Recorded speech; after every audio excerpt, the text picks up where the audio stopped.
उस आधार पर ध्यान करते, एकाग्रता पूर्वक ध्यान में तन्मयता करने की चेष्टा करते।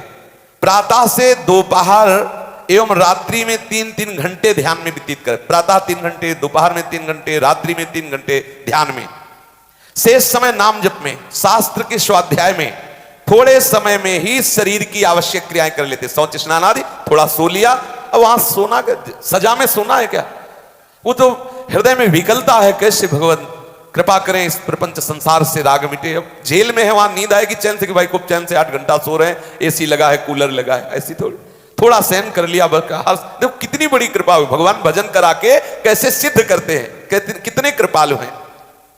थोड़े समय में शरीर के आवश्यक कार्यों से निवृत्त होकर शेष समय सारा भजन ध्यान में 6-6 घंटे एक ही स्थिति में बैठे रहे। ऐसा अभ्यास बनने लगा। 6-6 घंटे भगवत ध्यान करते हुए डूबे हुए हैं भाई जी। कभी कभी तो खुली आंखों में भगवान का दर्शन करते हुए बैठे हैं। बाद में भाई जी ने कई बार ये बताया कि हम ये कोई सिद्धि या चमत्कार की बात नहीं बता रहे, ये भगवान नाम जप और अभ्यास की बात बता रहे हैं कि खुली आंखों में भगवान श्री हरि का दर्शन होने लगा। नाम जप में इतना रस आने लगा कि पहले हम सुनते थे नाम महिमा, आज हम नाम का स्वाद देखने लगे। अब तो नाम जप छूटने की बात सोचने पर भय लगने लगा। समझो, अभी नाम जप की बात सोचने पर भय लगता है, और जब नाम का स्वाद मिला तो नाम छूट जाए ना कहीं, इस बात से भय लगा। तद विस्मरणेन परम व्याकुलतेति, कहीं नाम छूट ना जाए, इस बात के लिए भय लगने लगा। मन में भावना आती कि कोई मुझसे कभी बात न करे, हे भगवान ऐसी कृपा करना। देखो नाम का प्रभाव, इतना नाम प्रिय लगने लगा कि भाई जी हृदय से प्रार्थना करने लगे कि अब कोई हमसे बात न करे। अगर कोई आवश्यक बात करनी भी पड़ती तो इतनी जल्दी जल्दी नाम जप करते, थोड़ा बोलते पर नाम न छूट जाए। मानो जीव को व्यसन हो गया नाम जपने का। जब कभी आने वाला कोई व्यक्ति बहुत देर तक बैठने की चेष्टा करता तो भाई जी विनम्रता से बोल देते, देखो भाई मैं तो अपराधी हूं, जेल में हूं, निकम्मा हूं, कोई काम नहीं। क्या आप भी निकम्मा बनना चाहते हो क्या? जाओ आप अपना कोई काम करो, आप यहां क्यों बैठोगे, आप क्यों बात करोगे? मैं तो अपराधी हूं, जेल में हूं, निकम्मा हूं। वो ऐसे ऐसे ऐसे कह के इनकी चेष्टा यही रहती कि कोई हमारे पास आए भी ना, कोई हमसे बात भी ना करे। नाम धुनी निरंतर अंदर ही अंदर चलती। उस समय इनके द्वारा ऐसा रूखा व्यवहार होने लगा। इस बात का कभी कभी भाई जी को दुख भी होता। और देखो जरूरी है, ये रूखापन अंदर के गीला होने के लिए जरूरी है, अंदर हृदय को द्रवित करने के लिए बाहर रूखापन जरूरी है। हमने महापुरुषों से पूछा कि जब आपके पास कोई आता है तो भौं चढ़ जाती है और आप थोड़ा कठोर व्यवहार करते हैं, ऐसा क्यों करते हैं? बोले अगर ऐसा नहीं करेंगे तो जो आंतरिक चिंतन उसमें व्यवधान पड़ जाएगा, इतनी बातें होने लगेंगी, इतने लोग आने लगे और किसी को लाभ लेना नहीं है। ये ज्यादातर इस बात के लिए आते हैं कि महात्मा जी छू दे हमारा काम बन जाए, ऐसे आते हैं। महात्मा जी हमें उनको पता है तो उनको लगता है भजन पूजन करते हैं, हम सेव संतरा और सब खवा पिला के फुसला के और इनसे उनका भजन का प्रभाव ले ले। अरे समझो, जो प्रभु को अपने अधीन कर रहे हैं वो कितने चतुर होंगे, तुम्हारे में फंसने वाले हैं क्या? राम ही भजे थे चतुर नर। अगर उनको कोई फांस सकता है तो आंसुओं से फांस सकता है। प्रभु की प्रियता वाला कोई फांस सकता है उनको। अगर उनको कोई अधीन कर सकता है तो तुम प्रभु के चरणों का दासत्व स्वीकार करो, भजन करो, देखो तुम्हारे अधीन हो जाएंगे। भाई जी महाराज बाहर से कठोर व्यवहार करते, कभी कभी दुख होता कि क्यों हम दूसरे से कठोर व्यवहार करें, पर अंदर यह रहता कि अगर बाहर से हम प्रेम का व्यवहार करेंगे तो भजन छूट जाएगा। एक दिन की बात है, ये स्वाध्याय में तल्लीन थे, एक आए और उन्होंने कहा कि चाकू है क्या तुम्हारे पास? इन्होंने स्वाध्याय में विघ्न न पड़े इस दृष्टि से कह दिया कि अभी नहीं, चुपचाप यहां चले जाइए। वे सज्जन चले गए, पर इनको तत्काल दुख हुआ कि ठीक नहीं, ये व्यवहार ठीक नहीं। चाकू उठाया, गए और दिया और कहा क्षमा कीजिए, मेरी चित्तवृत्ति कहीं और लगी थी इसलिए मैं सही उत्तर नहीं दे पाया, आप चाकू लीजिए। भाई जी बाहर से ऐसे रहने लगे कि कोई आए ही ना, कोई। श्री बिहारी देव जी महाराज जब एकांत में यमुना किनारे भजन में बैठते ना तो चरवाहे जो ब्रजवासी जन है वो आते, बाबा पानी पिला, तो उन्होंने करवा पलटा के रख, जब भजन में बैठते तो करवा उल्टा रख देते ऐसे कि मांगने की जरूरत है, पहले देख लो खाली करवा है, ऐसे रख देते। भजन में निरंतर चित्तवृत्ति डूबे, इसके लिए एकांत की आवश्यकता है। माना कुछ क्षण सत्संग भगवद वार्ता, इसके बाद सदैव एकांत, एकांत में अपनी चित्तवृत्ति को प्रभु में नहीं लगाओगे तो ये एक नियमावली सी बन गई। भजन ये सत्संग सुना दिया, सत्संग सुन लिया, इसके बाद विषय चिंतन, विषय क्रीड़ा, तो सत्संग का आनंद का अनुभव थोड़ी होगा। भाई जी महाराज अब और गंभीरता पूर्वक नाम में लगे। इसी समय जेल में ही नारद भक्ति सूत्र का भाई जी के हृदय में प्रादुर्भाव हुआ। नारद भक्ति सूत्र, देखो भजन का प्रभाव गंभीरता पूर्वक। सच्ची कहते हैं, एक दिन चर्चा में कहा था कि चित्त में समस्त शास्त्र अपने आप प्रादुर्भाव हो जाते हैं। भले वो व्याकरण से संस्कृत ना बोल पावे, लेकिन हर सूत्र का अर्थ उसके हृदय में प्रकाशित हो जाता है। जो निरंतर प्रभु के भजन में रहते हैं, सब ज्ञान विज्ञान उनके हृदय में प्रकाशित हो जाता है। वहां भाई जी के हृदय में नारद भक्ति सूत्र का प्रादुर्भाव हुआ और नारद भक्ति सूत्र की व्याख्या भाई जी ने की। पूज्य श्री भाई जी महाराज के द्वारा की हुई जो नारद भक्ति की व्याख्या है वो गीता प्रश्न में प्रेम दर्शन नाम से कही गई। भाई जी ने व्याख्या की नारद भक्ति सूत्र का, अथातो भक्तिम व्याख्या श्यामा। अब हम भक्ति की व्याख्या करते हैं। इस सूत्र के अथ और अतः शब्द से यह प्रतीत होता है भक्ति मार्ग के आचार्य परम भक्त शिरोमणि सर्वभूत हित में रत दयानिधि देवर्षि नारद जी अन्य अन्य सिद्धांतों की व्याख्या तो कर चुके। अब जीवों का जिसमें निश्चित कल्याण हो, निश्चित भगवत प्राप्ति हो, निश्चित प्रेम में डूबे, निश्चित अपने स्वरूप का अनुभव हो, उस साधन की व्याख्या करते हैं क्या? अथातो भक्तिम व्याख्या श्यामा। अब मैं भक्ति की व्याख्या कर रहा हूं जिस भक्ति से निश्चय आपको अपने स्वरूप का बोध होगा, निश्चय भगवत प्रेम की प्राप्ति होगी, इसमें कोई संशय नहीं है। कौन सी भक्ति? सात्वस्मिन परम प्रेम रूपा। हम जिस भक्ति की व्याख्या करते हैं वो प्रभु के प्रति परम प्रेम रूपा है। भक्ति के अनेक प्रकार बतलाए गए हैं, परंतु देवर्षि नारद जी जिस भक्ति की व्याख्या करते हैं वह प्रेम स्वरूपा है। प्रभु में अनन्य प्रेम हो जाना ही भक्ति है। ज्ञान कर्म आदि साधनों के आश्रय से रहित, बहुत ध्यान पूर्वक सुनिए, ये प्रेम लक्षणा भक्ति ज्ञान कर्म आदि साधनों के आश्रय से रहित, सब ओर से स्पृहा शून्य होकर चित्त वृत्ति अनन्य भाव से जब केवल प्रभु में ही लग जाती है, जगत के समस्त पदार्थों से तथा परलोक की समस्त सुख सामग्रियों से, यहां तक कि मोक्ष सुख से भी चित्त हटकर एकमात्र अपने परम प्रेमास्पद प्रभु में लगा रहता है, सारी ममता सारी आसक्ति सब पदार्थों से सर्वथा हटकर एकमात्र अपने प्रीतम प्रभु के चरणों में लग जाती है, इस स्थिति का नाम है अनन्य प्रेम। श्री देवर्षि नारद जी कहते हैं अमृत स्वरूपाच, ये जो प्रेम लक्षणा भक्ति है ये अमृत स्वरूपा है। प्रभु में अनन्य प्रेम ही अमृत है। प्रेमी जन उस अमृत का महत्व नहीं रखते जो समुद्र मंथन में निकला। उस समुद्र मंथन में निकले हुए अमृत को पीने के बाद भी देवताओं में काम है, देवताओं में क्रोध है, देवता भयभीत होते हैं। देखो ना, उस अमृत को पीने के बाद भी वो अनाधिकारी है कथामृत के। श्री सुखदेव जी ने उनको हटा दिया, कलश लेके आए थे, उन्होंने कहा जाओ तुम कांच रूपी अमृत दे करके महान प्रेमामृत भगवत चरितामृत लीलामृत का श्रवण करना चाहते हो, तुम योग्य नहीं हो क्योंकि तुमने दाम लगा दिया। तुम उस देवलोक के अमृत से भागवत कथामृत का परिवर्तन, वो लेन देन करने वाला व्यापार जैसे होता है ऐसा समझता नहीं। कहां तुम्हारा कांचो अमृत, कहां हमारा है महामणि स्वरूप प्रेमामृत भगवत चर्चा? नहीं। भगवान ने जो आपको अपने चरणारविंद की भक्ति दी है, इससे बढ़कर त्रिभुवन में कुछ नहीं है, क्योंकि वास्तविक यही अमृत स्वरूपाचा। देवर्षि नारद जी कह रहे अमृत स्वरूपाचा, प्रभु में अनन्य प्रेम ये अमृत है, सबसे अधिक मधुर है ये। जिसको ये प्रेमामृत मिल जाता है उसे पान करके वो सदैव सदैव के लिए अमर हो जाता है। लौकिक वासना मृत्यु है।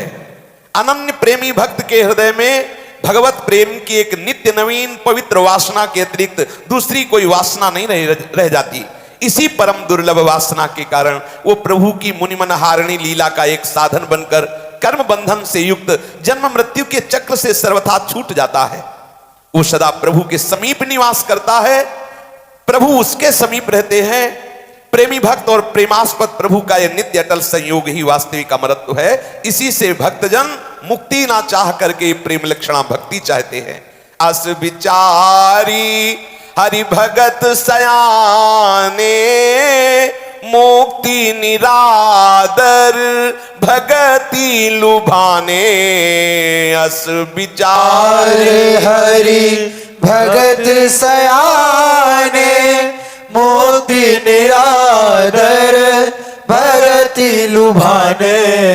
प्रेमी भक्त अपने प्रेमास्पद प्रभु का ये नित्य अटल संयोग वास्तविक अमरत्व प्राप्त कर लेते हैं। जो इस प्रेम लक्षणा भक्ति को प्राप्त कर लेते हैं, यह लब्ध्वा पुमान सिद्धो भवति, अमृतो भवति, तृप्तो भवति। देवर्षि नारद जी कह रहे हैं, जिस परम प्रेम रूपा अमृत स्वरूपा भक्ति को पाकर के उपासक सिद्ध हो जाता है, अमृत हो जाता है, तृप्त हो जाता है। जिसने भगवत प्रेमामृत का पान कर लिया वो सिद्ध हो जाता है। यहां सिद्ध का तात्पर्य चमत्कार दिखाने वाली सिद्धि नहीं है, अणिमादिक सिद्धियों का भी अभिप्राय नहीं है।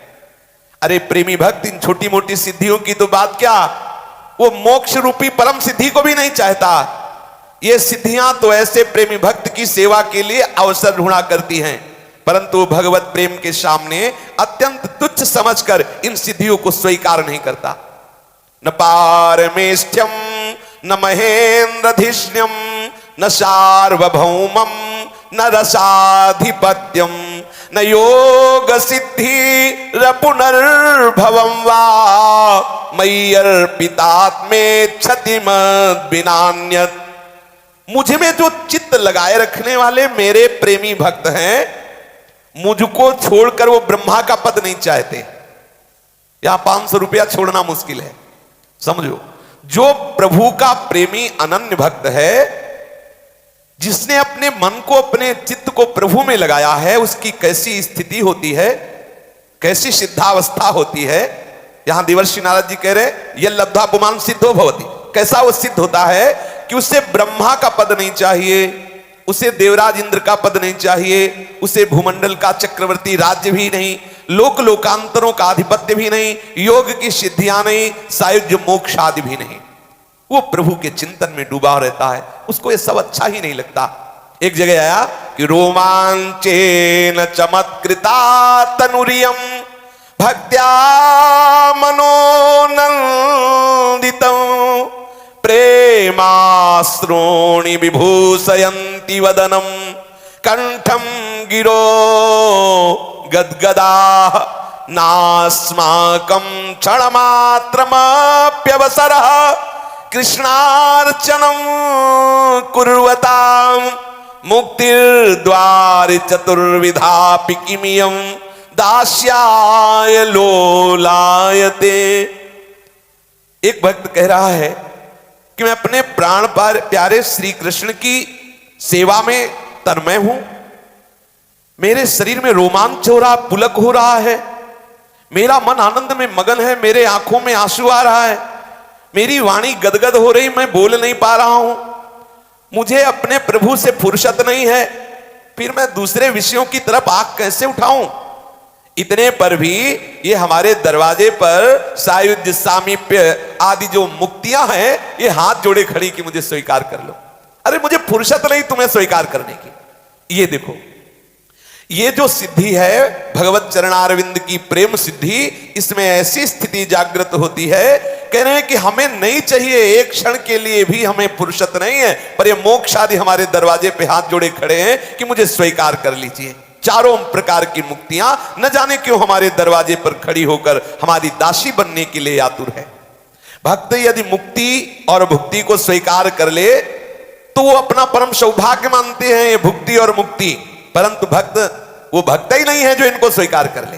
प्रेमी भक्त हरि भक्ति महादेव्या सर्वा मुक्त्यादि सिद्धया भुक्तयश्चाद्भुतास्तस्यास् चेटिका वदनोव्रता।